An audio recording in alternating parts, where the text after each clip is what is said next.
So after Kell Brook announced that he is not retiring, that he wants the Terence Crawford fight, Bob Arum came out and stated that Kell Brook versus Terence Crawford is not in the budget. They can't afford to pay Kell Brook to fight Terence Crawford. The only way they could possibly pay Kell Brook is by putting the fight on pay-per-view. And Bob Arum is basically saying that the Crawford fights that's been on pay-per-view so far haven't been successful, so he don't want to put him on pay-per-view till he fights an Errol Spence on pay-per-view.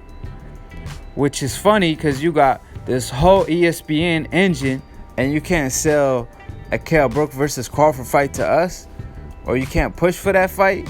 Keep in mind, that's not the same Kell Brook that fought Errol Spence. He does not have the IBF belt. He haven't been looking too good lately.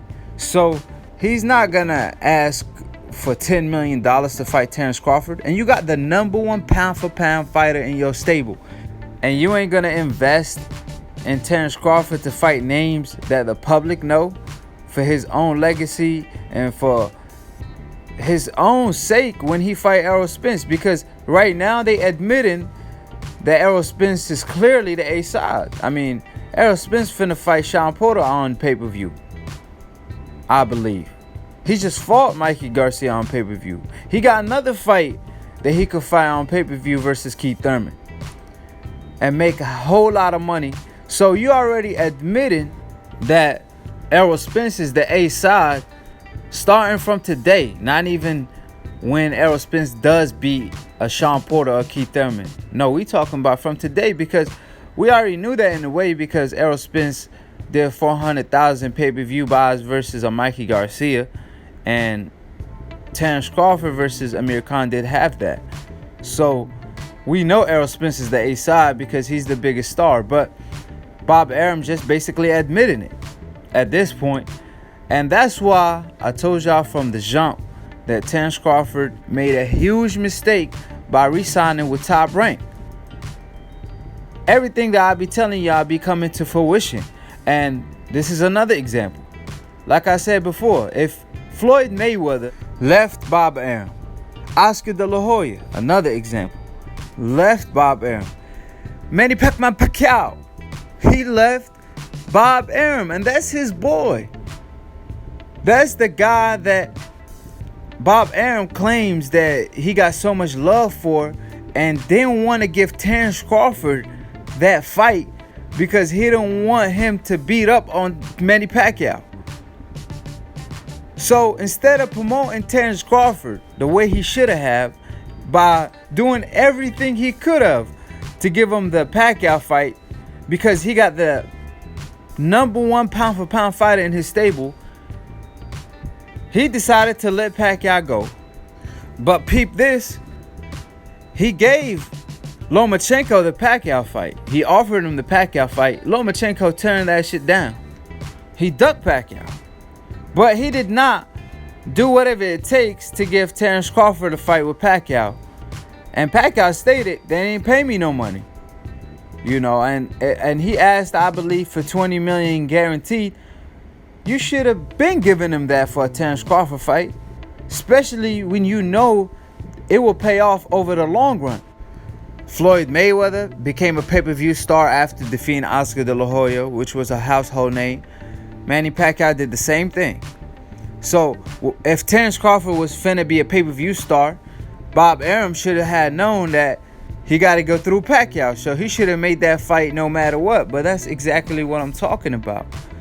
Terence Crawford re-signed with Top Rank, knowing that his old promoter, I'm not even talking about Bob Arum and Top Rank, his old promoter that put him on Top Rank, where they had like basically a cosign deal. They get 8% of Terence Crawford purse as long as he stays with Top Rank and Bob Arum. So by Terence Crawford leaving Top Rank when he should have done, he could have got away from that. Also, every top welterweight fighter is with the PBC. And you know damn well the PBC would have loved to have Terence Crawford.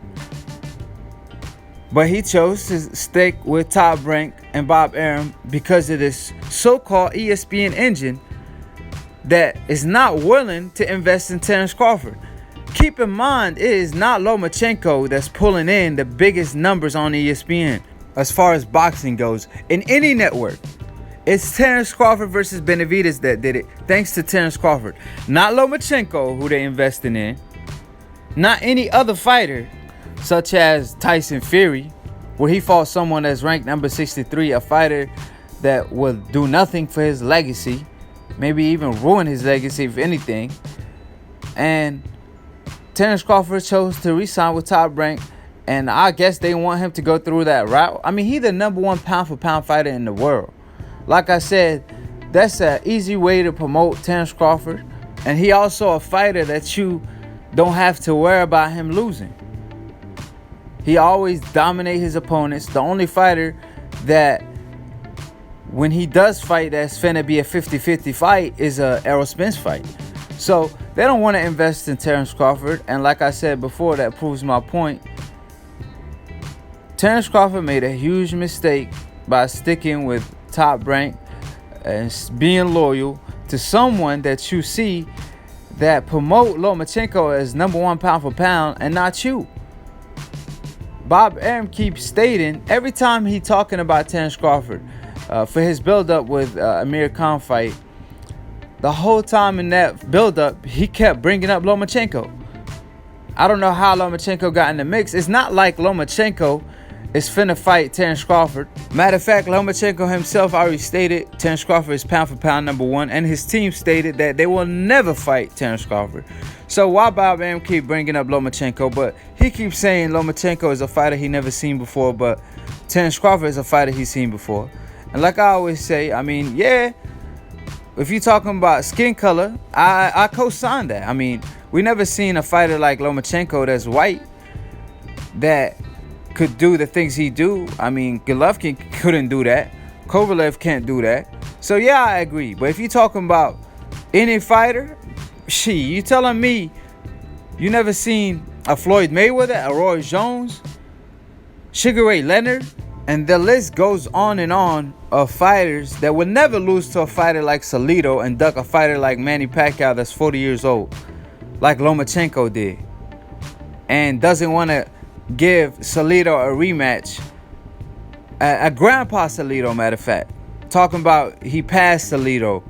He not on that level anymore. Oh, but he beat your ass though. That's the thing. However, the true pound for pound Terence Crawford that Bob Arum don't want to admit and promote like he's supposed to, the ESPN keep bringing up Lomachenko name when he does not deserve to be mentioned next to Terence Crawford. That fighter, Terence Crawford, who has dominated every opponent he faced, undefeated till this point for like what, a decade. Bob Arum don't want to invest in him, want to keep certain fighters from fighting him like Pacquiao, protecting Pacquiao, and not want to invest in his own fighter.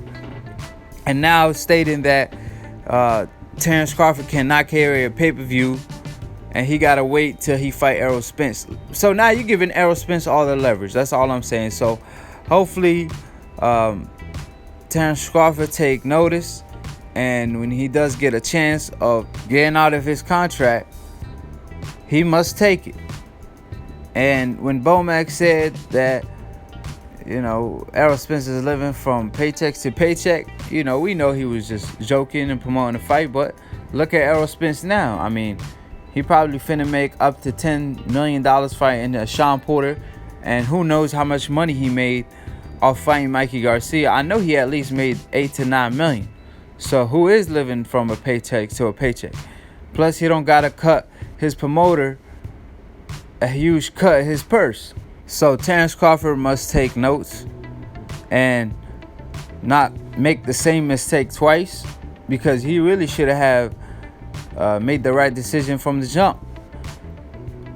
Because when you have fighters like Floyd Mayweather, who made $1 billion with Heyman, Oscar De La Hoya, even now Pacquiao, they leaving Top Rank of Bob Arum for a reason. So, like I always say, subscribe below if you're trying to get smarter about them, and if you're trying to get dumb about it, so you can don't listen to these casual ass fans. So Terence Crawford, we'll see who he finna fight next. Hopefully he's a fighter with a name. Kell Brook is actually a good fight, and a good fight to have to actually build up to an Errol Spence fight, because Errol Spence fought Kell Brook. So can Terence Crawford outperform Errol Spence? Even though we know Kell Brook have declined, but it's funny to me, Kell Brook excuse of losing to Errol Spence was having a hard time making weight. But now, a year or two later, he still could make 147. So we all know it was just an excuse. So like I always say, we outie. Peace.